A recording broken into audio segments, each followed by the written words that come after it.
And now, presented by Sprite.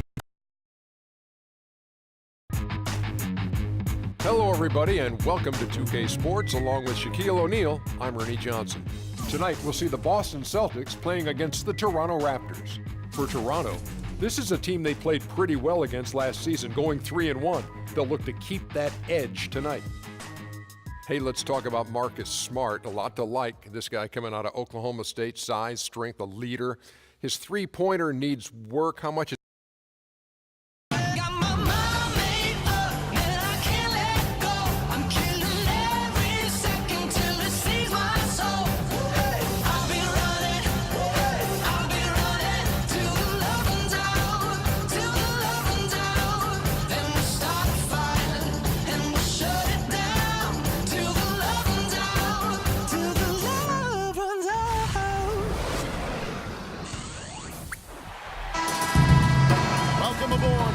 This is Wednesday Night Basketball of the NBA on 2K Sports.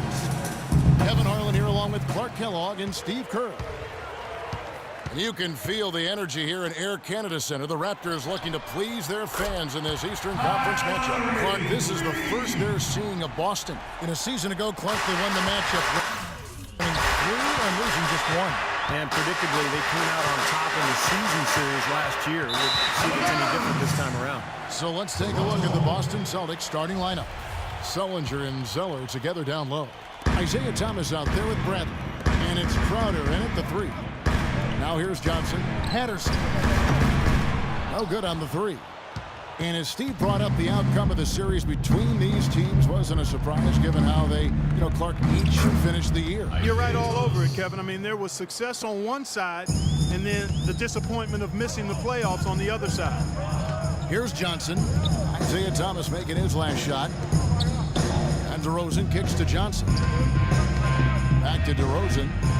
Raptors moving the ball around. Patterson can't get it to go.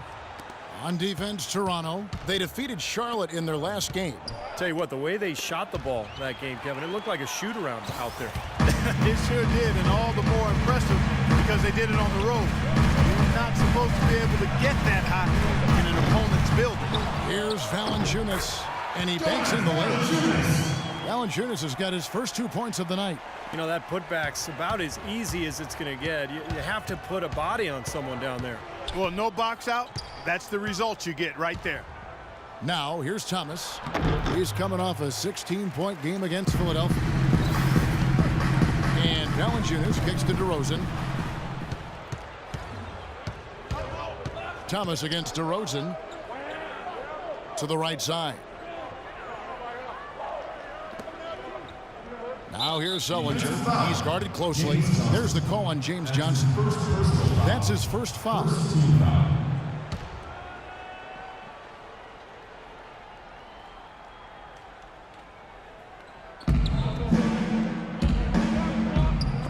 And stolen by Patterson. He was just waiting for his chance to make a play, and as soon as the pass was made, he got it. Great steal. So deflating for a team. Clark coughing up the ball at one end, and then it turns into immediate points at the other end. And it's just as much of a boost for the team getting those easy points off the steal. Well, the Celtics certainly played with a lot of passion last year. They got off to a start that few thought they would achieve, but even playing with passion can't cover up the holes in the roster. Now here's Zeller. Bradley, no one around him. Misses off the left iron. Here's Valanciunas, and he goes up strong with one hand and flushes it down. An indication there of why the scoreboard looks like it does. Very passive defense. But the finish was anything but pass hard. He hammered that down, Clark. Superb above the rim action. And that one's good. You got to give the Celtics credit, though. They were never really in contention for anything last year. But, Clark, they played their heart. Yeah, they did play hard, played with energy. And that goes a long way to trying to build a foundation of being successful going forward. It might not have done much for them last year, but that attitude is something they can build on. Here's Zeller after Jared Sullinger's bucket. Fades away and sinks the tough shot.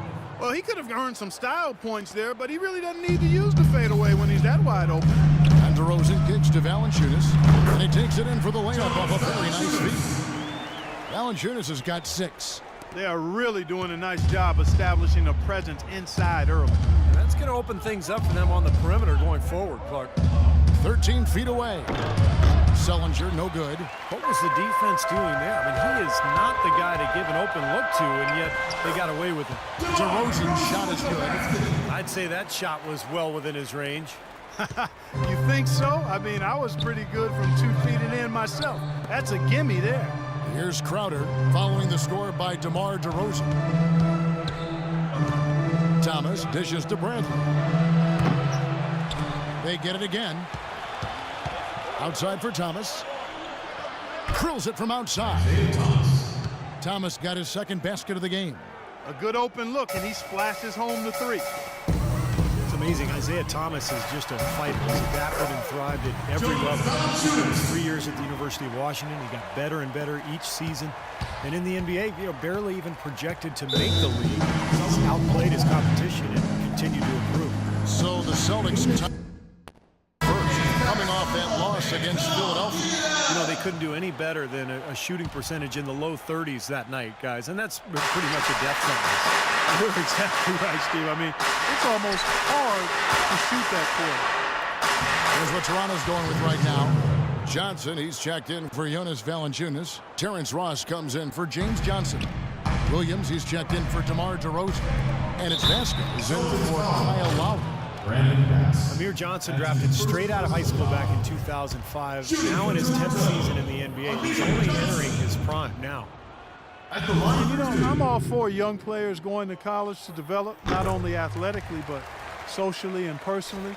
But Amir Johnson is an example of a player who came straight out of high school, didn't play a whole lot at first, but has continued to work and has really rounded into a valuable player now. Pressey passes to Smart. We've got 1:08 left in the first quarter. Top of the key, Pressey. No one near Turner as he lets it go. The three-pointer off the mark. And Amir Johnson, quietly one of the Raptors' best players. Steve, a very good player at both ends of the floor. Yeah, he's a plus-minus stud for this team. He's a high-percentage scorer who also defends at a very high level. So this is a good two-way player. Here's Pressey following the score by Lou Williams. Nice shot by Smart. Yeah, that's the kind of lead pass we've seen him make over and over again. Raptors leading by 5. Pressey kicks to Smart. To the middle. Here's Jerebko. Rebound by the Raptors. Williams dishes to Ross. Some nice ball movement here by the Raptors. Patterson can't get it to go. Celtics trail by 5. 3 seconds separate the shot clock and game clock. Turner passes to Jerebko. And Turner kicks to Pressey. 5 to shoot. The 3. And Turner the bucket on the assist by Pressey. Pressey's got 3 assists tonight. So hard to try to play defense with the height mismatch out there that's on the perimeter, and they gave up the three-pointer. It's tipped. Here's Patterson. He knocks it down, but wait a minute. The officials are getting together. They may want to review this one.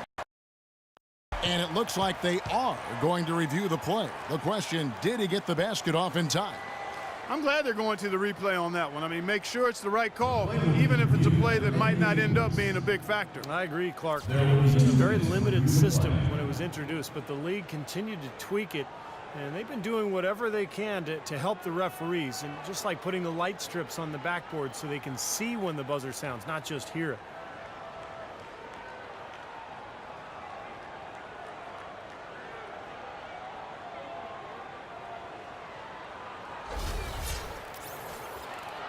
And they're going to count it. They're overturning the original call after looking at the replay. Yeah, good to see them get that one right. That's exactly why we have this rule in place. And I like it. Each basket is so important in these games that you've just got to make sure you get it right at the end of the quarters.